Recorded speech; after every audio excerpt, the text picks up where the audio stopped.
Hey guys, this is an update to the mother and daughter that was taken out on Spanish Town Road by the NSAA site.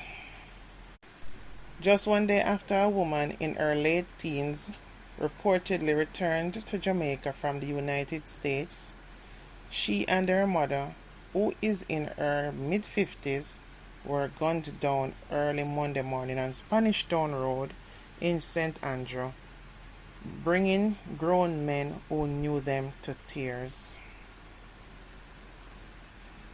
On Monday, the police had not identified the women. However, people who said they knew them well said the mother was called Sophia Drummond and the daughter Melika Duane. Duane was said to be just 18 years old and her mother 56.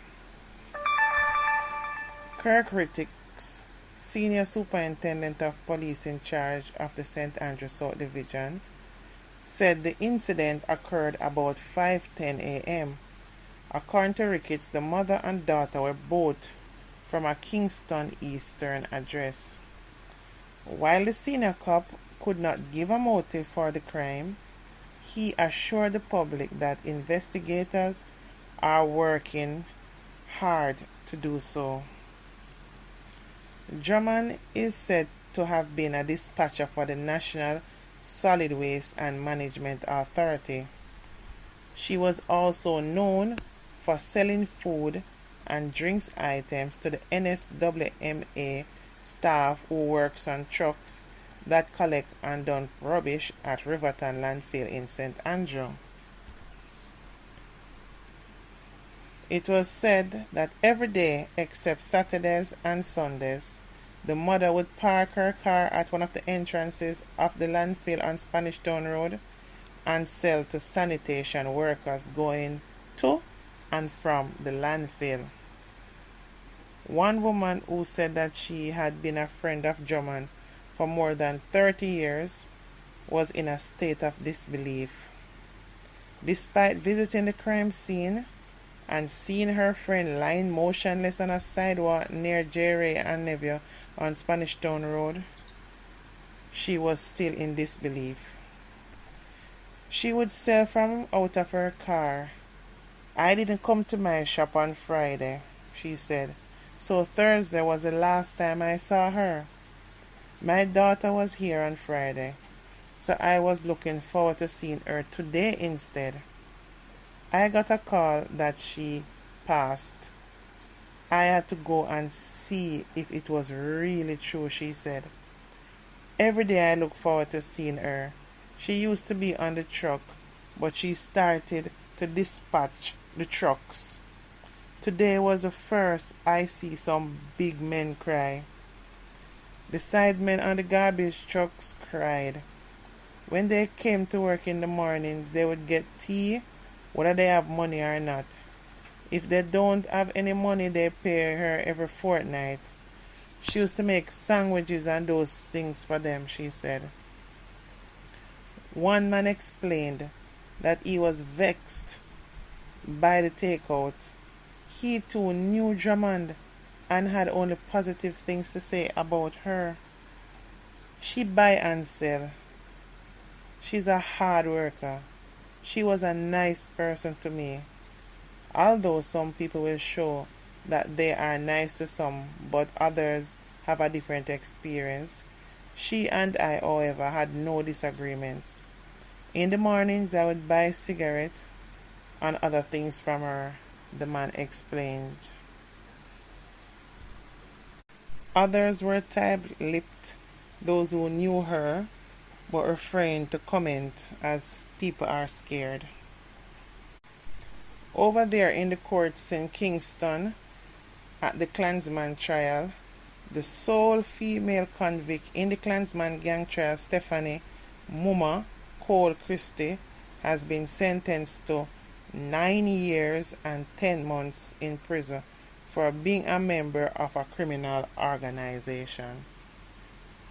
Mistress Cole Christie rocked in the dock and stared straight ahead without expression as Chief Justice Brian Sykes handed down the sentence.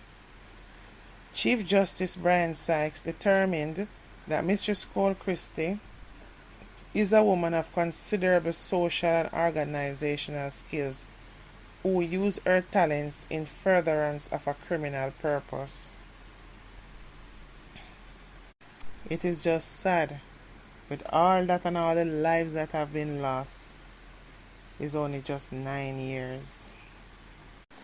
And still in downtown Kingston, a PNP Counclr daughter was murdered in downtown Kingston.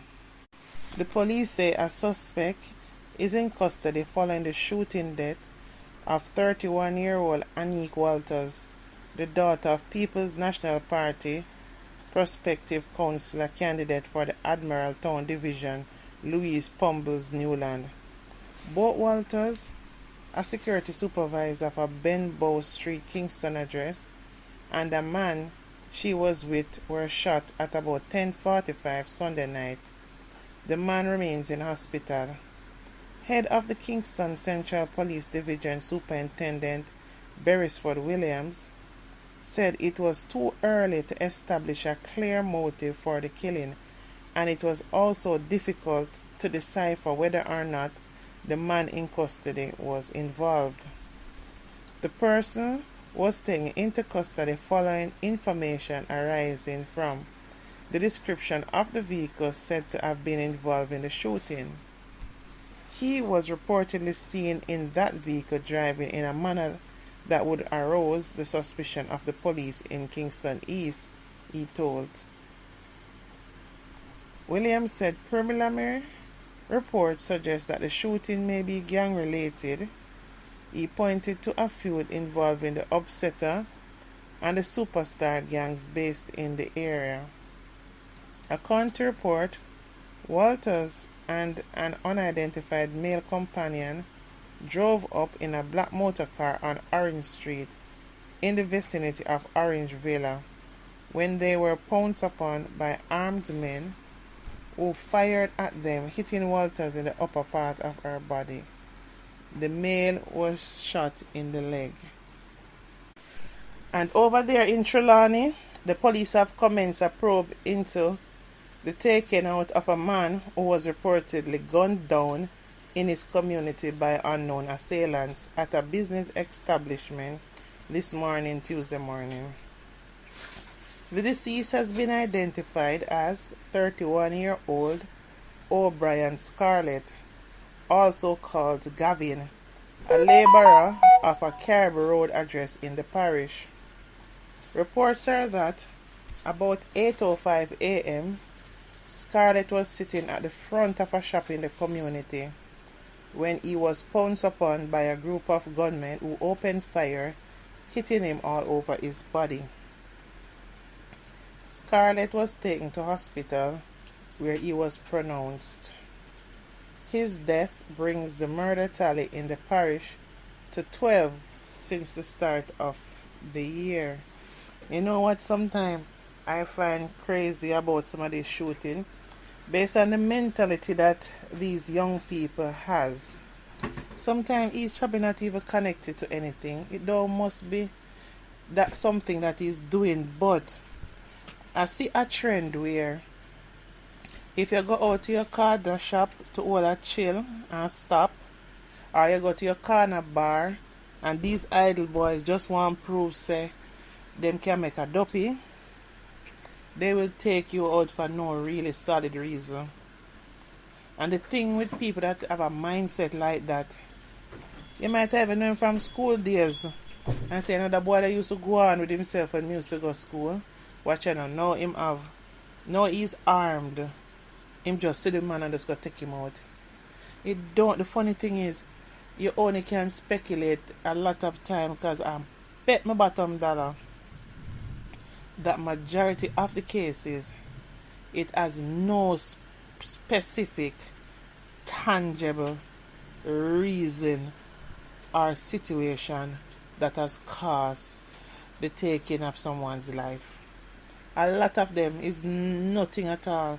Just some idle youths that are able to have guns and ammunitions and just feel like say, yo, see some people there, watch them gonna run up and down now. Back, I take out that one, I never like that boy there for a long time. And the girl you know with that look her one time and I could get her and she used to go out with herself and she go there with the idiot boy around, so yeah, we could just go frighten them and end up it just people just lose them life.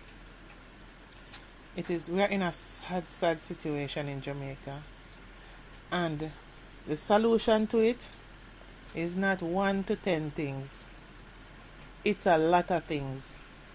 From the homes where the youth them a grow up, and not only that they can have home, but the right people not in the home neither. The mothers how they operate and angle themselves, the father how they operate and angle themselves. The people around them, the neighborhood, schooling, what happened to them in a school, them experience, because trust me, there's good and bad experiences in school too. In the workplace, that is another world to itself, because sometimes it's another story how that one pans out, because sometimes how they're treated there like they are not humans, and then decide, yo, me not go work for no man, whatever, then so go take it. It's a lot of things. The governments, how they deal with crime and violence, because if people can do mass murdering and them get 9 years and 10 years and 6 years and some little, then I get life sentences and so on.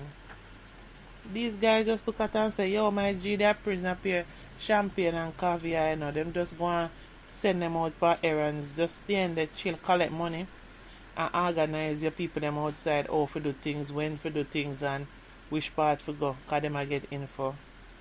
Simple. That is what's going on, and it's sad.